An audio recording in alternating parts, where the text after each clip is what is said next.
Une horde de malfrats, des génies du mal parmi lesquels un adolescent d'à peine 16 ans. Armés de couteaux et de machettes, ils ont sémé la terreur jeudi dernier au marché Mokolo, l'un des plus grands de la capitale. Mais c'était sans compter sur l'intervention rapide des forces de maintien de l'ordre. Les 14 neutralisés sur le champ s'apprêtent ici à rejoindre la prison centrale de Yaoundé, après 3 jours passés dans les geôles du groupement de gendarmerie territoriale du Foundi. Le préfet Emmanuel Mariel Djigden supervise l'opération. Une mise en garde claire à l'endroit des groupes criminels encore actifs.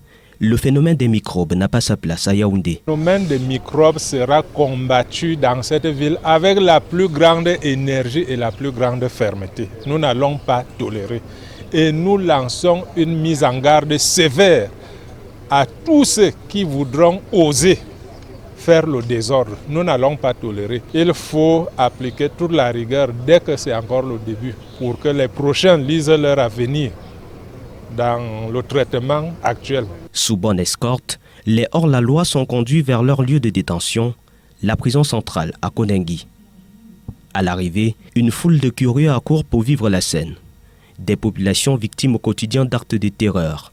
Un climat de peur que ces derniers espèrent voir disparaître définitivement. Il nous dérange. Si c'est que nous pouvons partir dans les marchés pour être en sécurité, vraiment ça ne vaut pas la peine. Nous devons vraiment vivre en paix. Nous voulons un Cameroun en paix.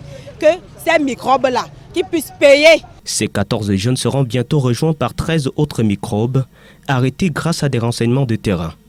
Ces derniers sont actuellement détenus dans différents commissariats de la ville en attendant leur transfert. Un message fort des autorités dans la lutte contre l'insécurité urbaine.